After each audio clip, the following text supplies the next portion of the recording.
Bonjour à tous, j'espère que vous allez bien. Bon, vendredi, ok, aujourd'hui, je ne traite pas, mais l'analyse va pour vous quand même.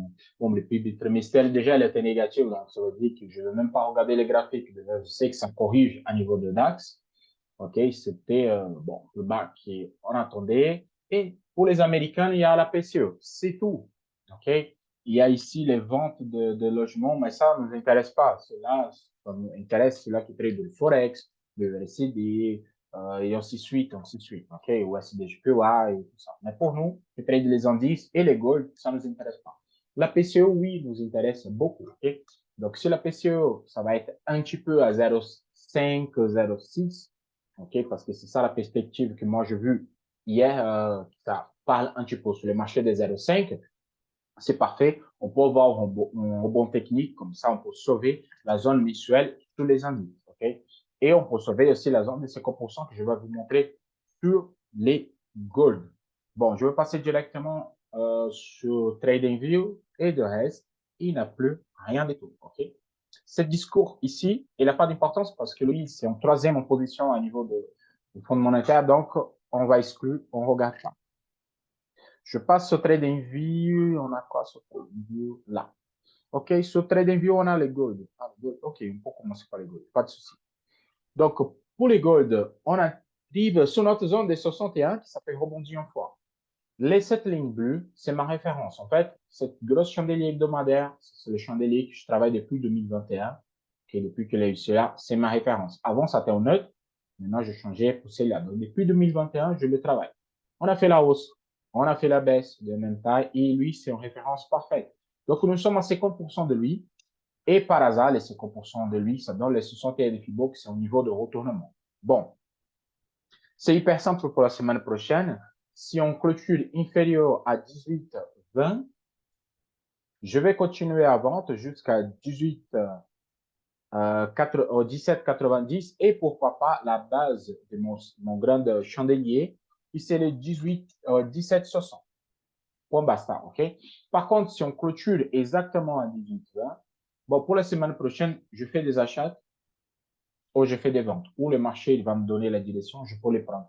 Parce que là, j'arrive au son niveau, je peux faire des bails et je peux faire des sets. C'est un peu de rebond. Par contre, c'est un peu des casses aussi. Sur H1, je viens sur H1 parce que je vais tracer cette canal. Et les points d'entrée pour le gold, pour la vente, ça t'est donné mercredi. Et moi, je vais vous montrer le mercredi les points de vente. Et pour ceux-là qui sont rentrés en position, gardez votre position. Parce que notre but, c'est d'arriver carrément à peu près à la base ici à 18, à 17,90. C'est ça notre niveau. Pour moi, le point de buy parfait pour les gold, c'est exactement sur cette croisement-là, 17,90. Là, je peux faire un buy pour retenter en repris jusqu'à 18,20. Mais pour l'instant, vraiment, je garde ma position seule. Je vous explique pourquoi. Ceux qui ne connaissent pas, je travaille sur 15 minutes. Ton graphique inférieur à 15 minutes sur le gold, je regarde même pas. Donc là, les lundis, je fais mon canal de référence zone neutre. Il m'a donné mon premier signal. Ça a donné un niveau. Pour moi, c'était break-even. Okay? Je rentre toujours à deux niveaux. Comme ça, mon risque est de minimum 1. OK. Le mercredi, il m'a donné le signal ici. OK. Stop loss supérieur. OK. Pour entrer à 18,38. Et là, on a fait déjà trois niveaux et on part pour le quatrième niveau. Donc, pour ceux-là qui sont positionnés sur le gold, c'est toujours à la vente, jamais à l'achat. Pourquoi? La tendance est baissière. Tendance baissière, on fait que des ventes, on ne fait pas des achats. Sauf si on arrive à ce niveau-là, cette croisement ici, OK, qui ça va donner à peu près 27 février, donc semaine prochaine. Donc, on peut continuer à évoluer jusqu'à là. Pourquoi pas? Okay? Tout est possible sur cette marché. Donc, cette casse, pour moi, c'est très important. Pour l'instant, il commence à casser le dernier plus bas d'hier. Ça, c'est déjà une bonne chose et on peut évoluer.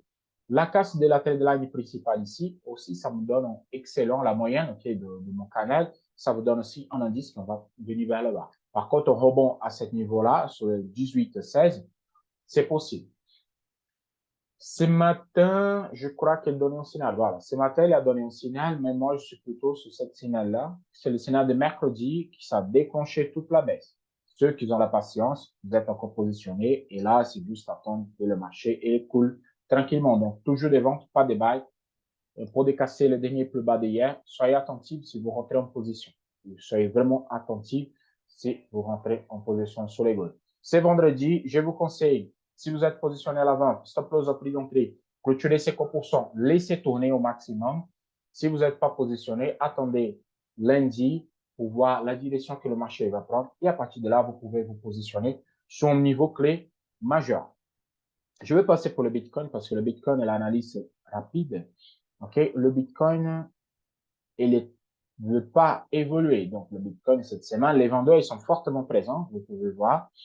Notre expression de Fibonacci, elle est encore validée. Par contre, moi, je vous dis, honnêtement, je ne crois pas que le Bitcoin, il va évoluer avant de combler cette gap. Je suis très vendeur sur le Bitcoin à ce moment-là. Sauf si je fais une erreur, il casse tout vers là-haut, là, c'est bon. Mais cette gap qui existe, OK, que je vais vous montrer, il va être comblé. Donc, pour l'instant, je ne me positionne pas sur le Bitcoin, justement à cause de cette petite observation. Nous avons ici un double top, OK, qui n'a pas cassé la ligne de coup. Donc, on va casser la ligne de coup. Vous voyez que ça teste, ça teste, ça teste, mais il ne veut pas. Mais par contre, cette casse-là, il va vraiment pousser vers le bas. Et je vous mesure, en fait, la mesure, la double perche supérieure ici, jusqu'à la ligne de coup. Vous tracez vers le bas, et là, ça donne notre objectif, carrément ici. OK, à 22 000 $ et 60. Donc, cette casse, pour ceux-là qui vendent, cette casse-là, elle est très importante. Casse de double top, on vient sur 22 000. Bon, c'est un bon vente là, ça fait un excellent vente. Et pourquoi pas, à ce niveau-là, sécuriser pour faire le comblement de gain. C'est hyper simple. Donc, le Bitcoin, je n'arrête pas. Comme dit, je ne ferai pas Bitcoin à court terme parce que ça ne sert à rien du tout de se positionner comme ça. Le Nasdaq, mon père des devises majeures de travail. Bon, le Nasdaq, c'est à la vente. J'ai fait un petit buy hier. Et la fermeture du marché, je rentre en buy. Par contre, c'est comme je dis toujours, le bon niveau, c'est celui-là. Okay? À 18, à 11 700 ou 11 800. C'est 50% des Fibonacci. Celui-là, c'est un bon niveau. Moi, je connais le Nasdaq depuis des années que je les trade. Je vous dis, en milieu de rien, le Nasdaq ne donne pas de position. Au Nasdaq, il donne une position sur des supports et résistances clés. Vraiment, il ne donne pas de position au milieu de figures, il ne donne pas. Si vous rentrez, c'est stop loss garanti. OK? Et hier, je dis aussi, cet élargissement, c'est la figure que moi je déteste parce que c'est une figure capable de direction. C'est quand 5% il casse vers le haut et 45% vers le bas. Donc, ça veut dire que c'est 5, pour moi, c'est 50-50. Donc, pour aujourd'hui, OK, là, il y a eu un signal de vente. Moi, je ne vais pas rentrer parce que c'est le vendredi. Nous avons la petite ligne ici, blanche. OK, c'est la ouverture mensuelle. Et là, le marché essaie de sauver le mois positif. Il a PCE aujourd'hui. Ça va être déterminant pour celui-là. Ou on casse et on vient vers le bas. Et à partir de là, on peut venir tester carrément la zone de 11 600 direct. On passe de cette zone-là, on clôture vers le bas, on vient sur 11 600.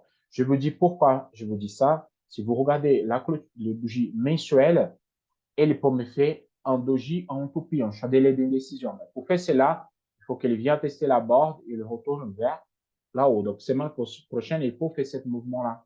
Comme ça, on a un chandelier d'indécision clôturé.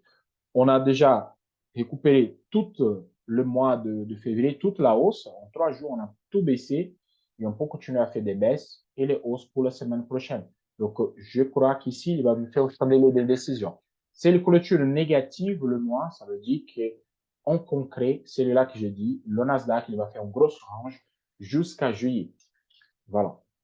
Donc, pour moi, prochain point de achat, c'est un niveau de 50% de Fibonacci, 11 700. Et si ça baisse encore, 11 600, c'est le limite maximum. Et c'est mon support hebdomadaire.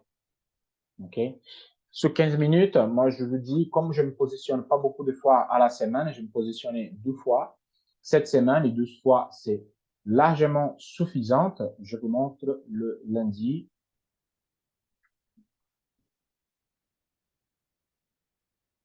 Je vous montre les 2 positions là. OK? Mes positions de la semaine, c'était justement celui-là. Je me positionnais à la vente, OK, et sur mon bon, moi j'ai pris, pour ceux-là qui disent oui, vous positionnez pas beaucoup de la semaine. En fait, là, quand je me positionne, que moi je sors, c'est 350. Et là, encore une fois, que je me positionnais, c'est encore 270. Donc, ça dépasse les 500 pips, OK, presque 600 pips. Pour moi, c'est largement suffisant pour faire tous les mois. Donc, une semaine, deux trades comme ça. Après, je fais pas des aventures en milieu de rien. C'est comme dire en milieu de rien, je ne trade pas.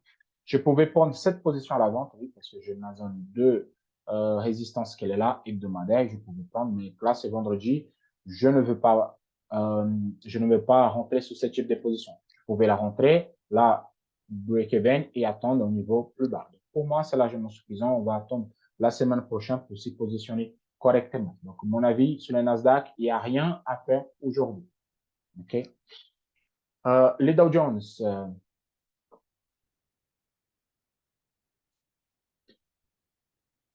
Les Dow Jones, moi, je suis surpris avec la casse.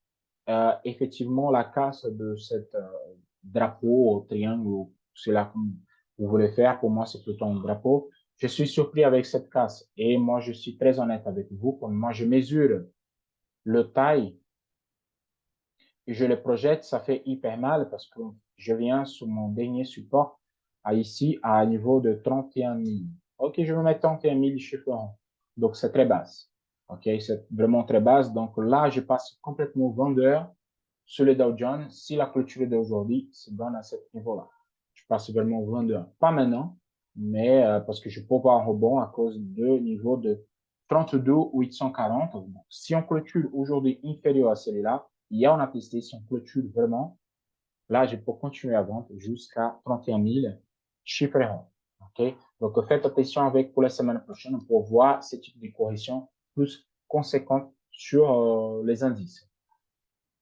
De point de vue, c'est un signal de vente ici, c'est sûr. J'ai un signal de vente, OK, qui peut nous pousser minimum jusqu'à cette dernier plus bas, OK? Ben, moi, je ne me positionne pas à cause de vendredi, mais là, c'est un bon point de vente, celui-là, OK? Le DAX 40.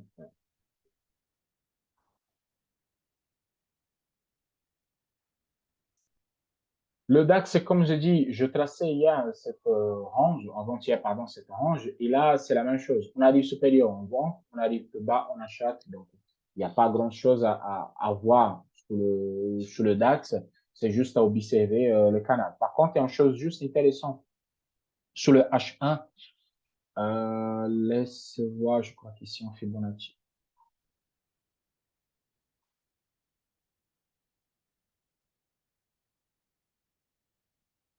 Voilà, ici, un Fibonacci à tracer. Et lui, il peut venir tester. En fait, cette zone-là, ici, ça fait un bon point de bail. OK? À 15 350. 61 de Fibo, non validé. Ça, c'est bien. Pour prendre un rebond, pourquoi pas, un rebond jusqu'à 15 400. Donc là, c'est un bon point de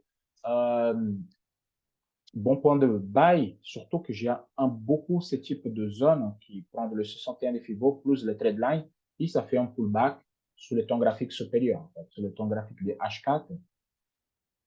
Ça, c'est juste un pullback sur les zones. Et ce type de rentrer ici, j'adore parce que c'est le bel point d'entrée, OK, pour venir chercher la zone de 34 000, non, 15 450. Donc, il y a 100 pips à lever ici, à niveau de DAX, sur 15 minutes. Les signaux de vente, malheureusement, le vidéo, c'est trop tard. Il a donné les signaux de vente, mais le vidéo, c'était trop tard. Vous pouvez profiter de la vente jusqu'à les 61 et profiter de buy jusqu'au rebond de nuage. Mais bon, c'est passé, on regarde pas le passé, c'est fait déjà, pas de souci. Donc, je crois que j'ai fait le tour complet. Je parlais de gold, oui, je parlais de Bitcoin, oui. OK, j'ai tout parlé. Je vous souhaite à tous un bon week-end. On se voit lundi au dimanche, OK? J'ai pas mal de questions ils ont posées sur Telegram à cause du canal Telegram. Je ne vois plus de signal, OK? Les signaux, c'est fini dans mon groupe. J'envoie que les analyses justement à cause des problèmes que j'ai eu, des insultes et tout. Donc, je n'ai pas de temps avec ces gens-là. Pour les gens qui me suivent depuis de 12, 3 ans, ils savent exactement comment je trade. Donc, 2021 ou 2021, on a dépassé les 90 000 pips sur un an. Donc, c'était énorme, c'était gigantesque. 2022, c'était moins à cause que moi, je tradais beaucoup moins. Mais là, cette année, je vais commencer à trader plutôt pas mal. On a un taux de réussite à peu près de 95% de réussite. Ça veut dire qu'à chaque 10 trades, il y a demi-trade que je prends dans un stop loss. Mais bon, c'est la vie, c'est comme ça, on ne peut pas gagner 100%. Mais sur les canaux Telegram, il n'y a pas de signal, juste les analyses et c'est tout. Je vais réfléchir par rapport au Forex et tout pour les gens qui demandaient le Forex, parce qu'il y a pas mal de gens qui traitent le Forex et demandent un avis sur celui-là. Je vous souhaite à tous un bon week-end, aussi bon lundi pour de nouvelles aventures. À la prochaine. Ciao, ciao.